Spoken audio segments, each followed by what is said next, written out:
আমি আটাই জনা দৰকাৰ যে অসমৰ চিকিৎসালয়বিলাকৰ চিকিৎসা সেৱাৰ মান যথেষ্ট বেয়া, যাক ইংৰাজীত কোৱালিটি হেল্থ কেয়াৰ সাৰ্ভিস বুলি কোৱা হয় বা গুণগত চিকিৎসা সেৱা বুলি কোৱা হয়।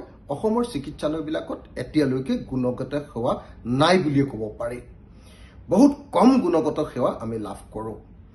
অসমৰ চিকিৎসালয়বিলাকত সেইকাৰণে চৰকাৰী চিকিৎসালয়বিলাকত সেইকাৰণে সাধাৰণতে এতিয়া একেবাৰে দৰিদ্ৰ শ্ৰেণীটো আৰু নিম্ন মধ্যবিত্ত শ্ৰেণীটোৱেহে কেৱল চিকিৎসা সেৱা গ্ৰহণ কৰে।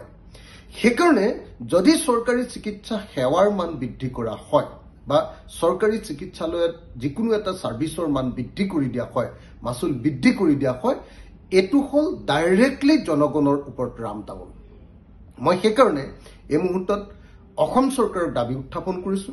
অসমৰ মুখ্যমন্ত্ৰী ডাঙৰীয়া, অসমৰ স্বাস্থ্যমন্ত্ৰী হিমন্ত বিশ্ব শৰ্মা ডাঙৰীয়া, মই এই মুহূৰ্তত অসমৰ মুখ্যমন্ত্ৰী ডাঙৰীয়াক আহ্বান জনাইছো, স্বাস্থ্যমন্ত্ৰী ডাঙৰীয়াক আহ্বান জনাইছো যে কোনোপধ্যে যাতে অসমৰ চিকিৎসালয়বিলাকৰ চিকিৎসা মাচুল, প্ৰৱেশ মাচুল আৰু অন্যান্য যিবিলাক আমাৰ লেবৰেটৰীৰ চাৰ্জ সেইটো বৃদ্ধি কৰা নহয়, বৰং চিকিৎসা সেৱাৰ মানহে বৃদ্ধি কৰা হয়, তাৰ কাৰণে ব্যৱস্থা গ্ৰহণ কৰা হোক।